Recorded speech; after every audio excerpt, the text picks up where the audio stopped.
de ne pas avoir peur de la télémédecine. En fait, ça nécessite un petit investissement au début en termes de temps et de logistique, mais une fois que ça tourne, on gagne beaucoup en efficacité, je pense, et en prise en charge des patients, voilà, énormément.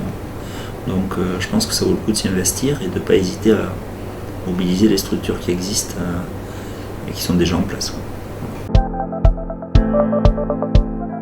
Quand on nous envoie un dossier, on n'est pas obligé de le traiter en temps réel, on peut le traiter un peu en décalé, parce que les avis qui arrivent à n'importe quel moment de la journée, quand on est en train de faire autre chose, on n'est pas forcément concentré pour bien répondre, donc ça permet d'avoir un avis un peu plus solide. On n'a souvent pas on n'a pas le dossier complet en fait en général quand il y a des demandes comme ça, et on donne des avis sur des renseignements qui sont partiels, donc on préférerait avoir quelque chose d'un peu plus construit.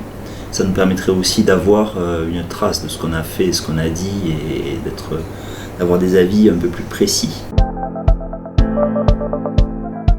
On a aussi toute une frange de patients qui sont difficilement mobilisables, les patients en EHPAD notamment par exemple. Donc ça aide aussi à diminuer le coût des transports.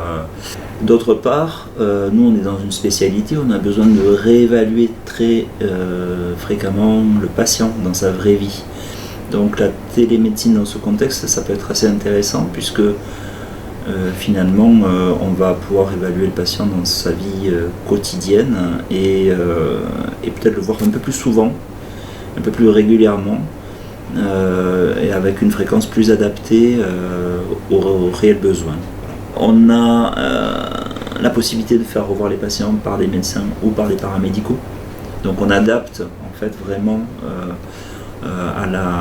aux besoins.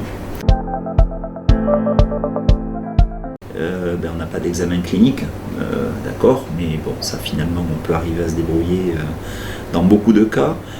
Il y a toute la gestion du côté technique qui n'est pas toujours le plus facile, on est d'accord. Nous, dans la spécialité, il faut aussi assurer le côté transmission des données glycémiques qui se fait généralement sur un système à côté des systèmes de télémédecine classiques, parce que les systèmes de télémédecine classiques ne sont pas designés pour vraiment bien récupérer les données glycémiques. Donc ça veut dire qu'il y a un deuxième aspect technique un peu particulier. Mais qu'on gère en général assez bien. Ça, par contre, ça roule puisqu'on l'utilise tous les jours. Ça.